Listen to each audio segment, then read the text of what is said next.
Former Al-Qaeda member named as Syria's president for transitional period. Former Al-Qaeda member Ahmad Al-Sharaa, formerly known as Abu Mohammad Al-Jolani, has been named as Syria's president for a transitional period. We announced the appointment of Commander Ahmad Al-Sharaa as head of state during the transitional period. He will assume the duties of the president of the Syrian Arab Republic and represent the country in international forums, Commander Hassan Abdul Ghani, spokesman for the Syria Military Operations Command, said in a statement Wednesday. The president is authorized to form a temporary legislative council for the transitional phase, which will carry out its duties until a permanent constitution is enacted and put into effect, Ghani added.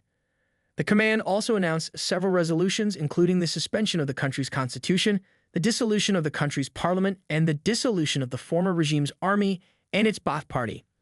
Al-Sharaa was the leader of the main militant group that spearheaded the lightning offensive that led to the overthrow last year of Syrian dictator Bashar al-Assad, whose regime had been in power for several decades.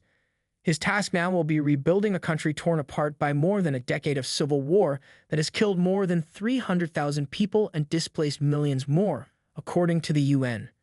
The conflict broke out during the 2011 Arab Spring when the Assad regime suppressed a pro-democracy uprising and soon plunged into a full-scale war that pulled in other regional powers from Saudi Arabia and Iran to the United States and Russia and enabled ISIS to gain a foothold, for a while, in the country. Al-Sharaa became a Syrian foreign fighter in his early 20s, crossing into Iraq to fight the Americans when they invaded the country in the spring of 2003.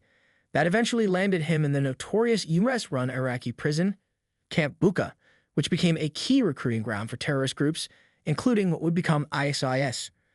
Freed from Camp Bucca, he crossed back into Syria and started fighting against the Ba'athist Assad regime, doing so with the backing of Abu Bakr al-Baghdadi, who would later become the founder of ISIS.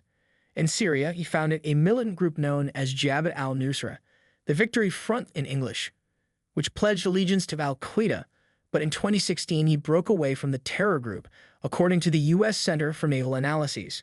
Since then, unlike Al-Qaeda, which promoted a quixotic global holy war, Al-Sharaa's group, now known by the initials HTS, Hayat Tahrir al-Sham, has undertaken the more prosaic job of trying to govern millions of people in the northwestern Syrian province of Idlib, providing basic services, according to the terrorism scholar Aaron Zellin, who has written a book about HTS.